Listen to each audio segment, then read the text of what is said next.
के शो में खास नजर महाराष्ट्र मेट्रोपॉलिटन रीजन यानी MMRDA को मिले 4000 करोड़ से ज्यादा के बजट पर। इस वित्त वर्ष के लिए पास हुए इस बजट में खास तौर पर परिवहन व्यवस्था को सुधारने पर जोर दिया गया है। मेट्रो को लगभग 15% से ज्यादा का बजट मिला है। इसके अलावा मोनोरेल और सड़कों को भी तवज्जो मिली है। सुनने में सब अच्छा लगता है, लेकिन क्या जमीन पर MMRDA इस भारी भरकम बजट को खर्च कर पाएगा? क्या योजनाओं का ऐलान कर देना काफी है? हमारे संवाददाता आशीष भाटिया की मुंबई से खास रिपोर्ट।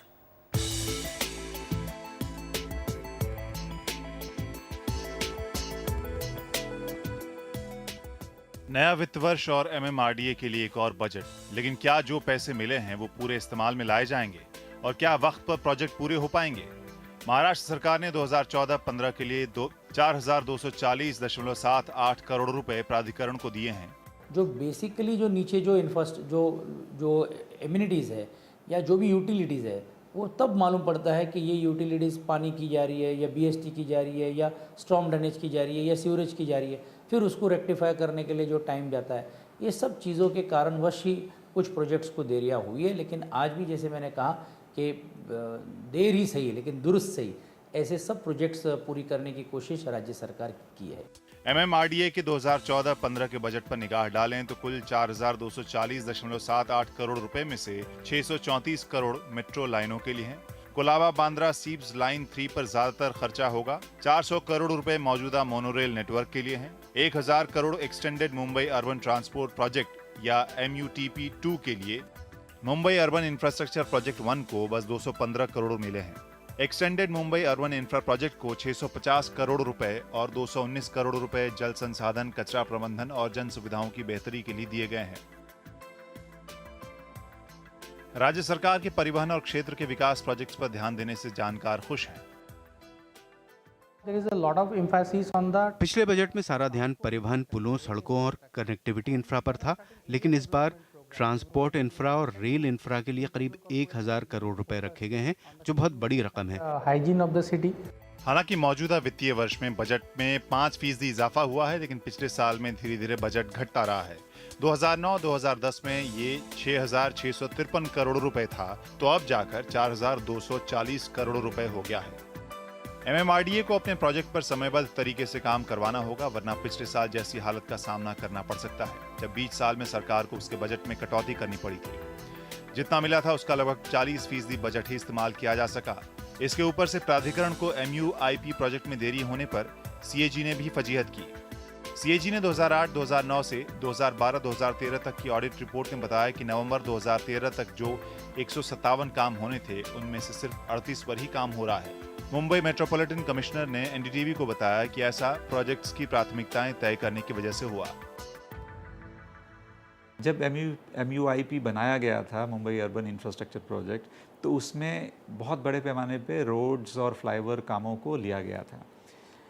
जब हमने शुरू किए उसमें काफ़ी सारे काम हमने कंप्लीट भी किए, लेकिन फिर ऐसा निर्णय लिया गया, जैसे मैंने आपको बताया, कि हमारा फोकस सिर्फ रास्ते के कामों पे नहीं होना चाहिए, पब्लिक ट्रांसपोर्ट हमारी पहली प्रायोरिटी होनी चाहिए। उसकी वजह से एक ये निर्णय लिया हमने कि जो रास्ते बन गए हैं MUIP में, उतने तक हम सीमित रहेंगे। उसके आगे के रास्ते म्यूनिसिपल कॉरपोरेशन को करना चाहिए, तो वो करेंगे। हम अपना जो फोकस शिफ्ट करेंगे रेल, मेट्रो और मोनोरेल पे। तो इसकी वजह से काफ़ी जो MUIP के कुछ रास्ते थे, हमने वो नहीं लिए और म्यूनिसिपल कॉरपोरेशन के लिए छोड़ दिए। जानकार ये सोचते हैं कि हालांकि MMRDA का मुख्य रूप से योजनाएं बनाने का काम है, लेकिन उसे ये भी सुनिश्चित करना होगा कि प्रोजेक्ट सही समय पर बने। Since the inception of MMR plan, 90 के दशक में MMR प्लान शुरू हुआ था और MMRDA वो योजनाएं अब तक पूरी नहीं कर पाई है। अब नया रीजनल प्लान बन रहा है, जो इस दशक के अंत में आएगा और उससे पहले इन्हें पूरा करना होगा। which is already identified by this plan. विशेषज्ञ ये भी कहते हैं कि MMRDA को सही मॉडल बहुत होशियारी के साथ चुनना चाहिए। मसलन मेट्रो जैसे प्रोजेक्ट के लिए अगर कैश कॉन्ट्रैक्ट मॉडल के बजाय PPP मॉडल को चुना तो शायद नाकाम हो सकता है। सभी तरह के प्रोजेक्ट्स के लिए एक मॉडल नहीं चलेगा। साथ ही अगर MMRDA को प्रोजेक्ट्स के अमल में तेजी लाना है तो शहरी निकायों को भी अधिकार देने होंगे।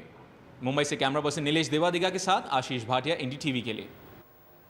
तो बहुत से मुद्दे जुड़े हैं इस पूरी चर्चा से, और इस पर ज़्यादा चर्चा करने के लिए हमारे साथ मौजूद हैं चंद्रशेखर प्रभु, जो कि अर्बन डेवलपमेंट एक्सपर्ट हैं, और संदीप साध हैं, जो कि CEO मुंबई प्रॉपर्टी exchange.com हैं और डायरेक्ट सेलिंग एजेंट है क्रिसिल। तो आप दोनों का शुक्रिया हमारे साथ इस चर्चा में हिस्सा लेने के लिए। सबसे पहले तो आपसे शुरुआत करना चाहेंगे चंद्रशेखर साहब। 4,000 करोड़ रुपए, पहले एक वक्त था जब 6,000 करोड़ रुपए की भी बात की गई है। शहर तो बढ़ता जा रहा है, शहर की आबादी बढ़ती जा रही है और बजट घटता जा रहा है। आपको ये किस तरह से जायज़ लग रहा है? नहीं, बिल्कुल जायज़ नहीं है। शहर की आबादी बढ़ रही है, शहर की समस्याएं बढ़ रही है, शहर के लोगों की तकलीफ़ें बढ़ रही है और उनके लिए दिया हुआ बजट घटता जा रहा है। ये मैं समझता हूँ बिल्कुल गलत है। शहर के लिए अगर 4 साल पहले 6,000 करोड़ थे तो अब कम से कम 10,000 करोड़ होने चाहिए थे। 4,000 करोड़ पे कर रहा है। मैं समझता हूँ कि ये अब तो इस गवर्नमेंट का कार्यकाल लगभग समाप्त होने जा रहा है। उसके बाद में जो नई सरकार आएगी वो ये सारा तय करेगी। तो ये इंटरिम बजट की तरह मैं समझता हूँ होगा, क्योंकि अक्टूबर में चुनाव होने जा रहे हैं और चुनाव के बाद में जो भी डिस्पेंसेशन आएगा उसको इसके बारे में आगे की जानकारी लेनी पड़ेगी। इसके लिए इस बजट में बहुत ज़्यादा सारे सिर्फ पब्लिक ट्रांसपोर्टेशन के लिए बजट रखे हुए हैं और बहुत ज़्यादा उसके ऊपर ध्यान दिया गया है, ऐसा मैं नहीं मानता हूँ। जी संदीप, आपको क्या लगता है? यहाँ ट्रांसपोर्ट इंफ्रा पर तो जोर है, अच्छी बात है, होना भी चाहिए। मुंबई की आबादी जिस तरह से बढ़ रही है, लेकिन ऐसा लग रहा है कि सड़कों को कुछ नज़रअंदाज किया गया है। मुंबई की खस्ताहाल सड़कें मुंबई करों को परेशान करती रही हैं, ये बात किसी से छुपी नहीं है। सिर्फ 215 करोड़ रुपए, इसमें नई सड़कें बनाना तो दूर, मुझे लगता है कि पुरानी सड़कों की ही मरम्मत हो जाए तो बहुत है। जी हाँ, 215 करोड़ से कुछ नहीं होने वाला। आप देखिए, मुंबई शहर आज एक फाइनेंशियल सिटी के नाम से जाना जाता है वर्ल्ड ओवर, और अगर आप फाइनेंशियल सिटी एयरपोर्ट से लैंड करते हैं तो आज चूंकि नया लिंक रोड बन गया है हाईवे तक तो अच्छा लगता है। उसके बाद जब आप इंटरनल रोड्स पे आते हैं तो आपको पता है कि क्या खस्ता हालत होती है। आज भी pot holes red Mumbai, rocket science नहीं है एक पॉट होल को बंद करना। ये हमारी समझ से बाहर है कि क्यों BMC एक फाइनल काम क्यों नहीं करती है इस विषय के ऊपर, और जितने भी मुंबई के लोग हैं इसमें क्यों तंग होते हैं। और ये छोटे से बजट से कुछ नहीं होने वाला है। इनको पूरी मुंबई के रोड्स को 100% फुल प्रूफ बनाना पड़ेगा कि बरसातों में काम चले। और ये एक सरकार का एक दायित्व है कि हर एक जो सिटीज़न है, नागरिक है सिटी का, उसको ये मिलना चाहिए, अधिकार है उसका ये।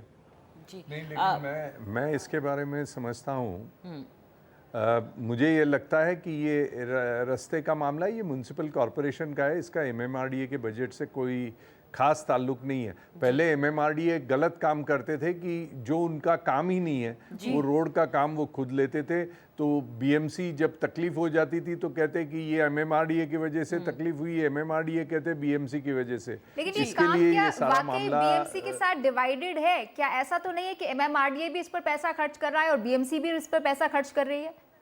नहीं, रास्ते अलग अलग है। जो MMRDA जिन रास्तों के ऊपर पैसा खर्च करता है उन रास्तों के ऊपर BMC नहीं खर्च करता है। लेकिन कहने का मतलब है MMRDA को रास्तों के ऊपर पैसे खर्च ज़्यादा नहीं करने चाहिए, ऐसे बहुत लोगों का कहना है, क्योंकि BMC का बेसिक काम है रास्ता बनाना। हम लोग जो टैक्स BMC को भरते हैं वो रास्ता बनाने के लिए भरते हैं। MMRDA को ऐसी चीज़ें करनी चाहिए जिससे पब्लिक ट्रांसपोर्टेशन ठीक होता है। अब मुंबई की बात आप सोच लीजिए कि मुंबई में टोटल 8 लाख व्हीकल है, जो ज़्यादा से ज़्यादा मुंबई के पूरे पॉपुलेशन के 3 से 4% लोगों को केटर करती है।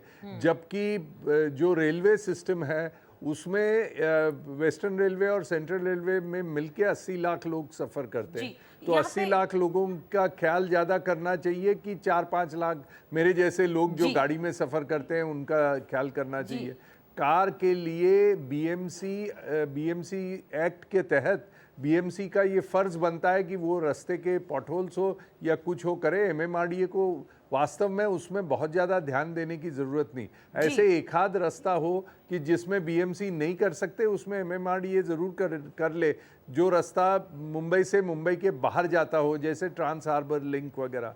बाकी मुंबई शहर के अंदर MMRDA को बिल्कुल रास्ते के ऊपर ध्यान नहीं देना चाहिए, उसको BMC पे छोड़ना चाहिए। ये बात हम BMC सही करती है या गलत करती है ये बात अलग है। जी, ये लेकिन बात- एमएमआरडीए का पैसा इस पे नहीं जी जाएगा। बिल्कुल, ये बात आप जो कह रहे हैं वो समझ में आ गई है कि बीएमसी का काम अलग है, एमएमआरडीए का काम अलग है। यही सवाल अब मैं आपसे पूछना चाहूँगी। मुंबई मेट्रोपॉलिटन रीजन की ये अथॉरिटी जो बनी है, ये हाईएस्ट पॉलिसी मेकिंग अथॉरिटी है इस इलाके की। तो जब पॉलिसीज़ बनती हैं और जब प्रोजेक्ट्स टेक ऑन किए जाते हैं तो लंबी सोच की ज़रूरत होती है। तो ये फोकस जो बीच में शिफ्ट करना पड़ा उनको कि सड़कों को हम नहीं बनाएंगे, हम लोग ये कार और ट्रांसपोर्ट की तरफ ध्यान नहीं देंगे और पब्लिक ट्रांसपोर्ट की तरफ देंगे ध्यान, ये फोकस चेंज करने की ज़रूरत ही क्यों पड़ी? क्यों नहीं ये बात पहले सोची गई? आपको क्या लगता है, क्या ये लैक ऑफ प्लानिंग रही है एमएमआरडीए की तरफ से? बिल्कुल, पहले ये सोच में उनकी गलती थी और उनकी सोच में ये रहा कि बीएमसी इसको ठीक से नहीं कर रहा है, बीएमसी में टेंडर ठीक से नहीं निकाल रहा है। उनका एमएमआरडीए का कहना रहा है कि बीएमसी में बहुत भ्रष्टाचार है, जिससे कॉन्ट्रैक्टर ठीक काम नहीं कर पाते, जो बिड होती है उससे लो बिड करते हैं, जिससे क्वालिटी मेंटेन नहीं हो सकती। इसके लिए कम से कम कुछ रास्तों को क्वालिटी की जाए, इसके लिए एमएमआरडीए ने उसके ऊपर पैसा डाला। आज परिस्थिति ये है कि उनको ख्याल में आ गया कि एमएमआरडीए भी अगर शहर के रास्ते बनाने जाए तो आपस में झगड़ा हो जाता है। बीएमसी कहेगा इसको आप मेंटेन करो, एमएमआरडीए कहेगा इसके आप मेंटेन करो, तो पहले आप में गाड़ी निकल जाती है। इसलिए इन दोनों ने मिलके ये तय किया कि रास्ते के मामले में सिर्फ बीएमसी ही काम करेगी, सही करेगी, गलत करेगी, ये बात अपनी जगह पे है। लेकिन प्लानिंग चंद्रशेखर जी जरूर रही है। 157 प्रोजेक्ट्स पर पूरा बजट खर्च करना था, जिसमें से 40% सिर्फ 38 प्रोजेक्ट्स पर एमएमआरडीए ने खर्च किया और कैग ने भी, सीएजी ने भी इस पर आपत्ति जताई थी। संदीप, मैं आपसे जानना इसको लैक ऑफ प्लानिंग नहीं करते हैं, कहते हैं लैक ऑफ प्लानिंग तो तब होता है जब प्लानिंग ठीक से नहीं करते। अगर प्लान करके पैसा रखा गया, प्लान करके पैसा रखा गया और उसको खर्च नहीं किया गया, it is lack of implementation, lack of efficiency in implementation. ये बातें खुद जो मैंने कही, ये बातें खुद सीएजी ने कही हैं, तो हम उस रिपोर्ट की बात कर रहे हैं। संदीप, अगर हम मैंने सीएजी का रिपोर्ट चंद्रशेखर जी, मैं आपके पास लौटूंगी, संदीप के पास अभी जाना चाहेंगे। संदीप, यहाँ पर मेट्रो को काफी पैसा दिया गया है, 634 करोड़। एक फेज शुरू हो चुका है, लेकिन दूसरे फेज को 4 करोड़ और तीसरे फेज को ज्यादा पैसा। तो क्या दूसरे फेज में आपको लगता है अभी और समय लगेगा और ये एमएमआरडीए भी मानकर चल रहा है? देखिए, मुझे लगता है कोई भी प्रोजेक्ट आज एमएमआरडीए अंडरटेक करेगी of the line and length of the metro, इसको कम से कम आज 5 से 6 साल लगेंगे। और ये प्रोजेक्ट कुछ 100 करोड़ 200-500 करोड़ से नहीं होने वाला है, इसकी बहुत ज़्यादा इसमें कॉस्टिंग आने वाली है, क्योंकि ये अंडरग्राउंड प्रोजेक्ट होने वाला है, जो अभी का उनका कहना है। तो ये जो कॉस्टिंग्स हैं, जिससे सर ने अभी बताया थोड़ी देर पहले कि ये इंटरिम बजट है, और इस इंटरिम बजट के बाद जब न्यू सरकार आके स्टार्ट करेगी अपना कैलकुलेशन, तो और क्लैरिटी आएगी इस मामले में।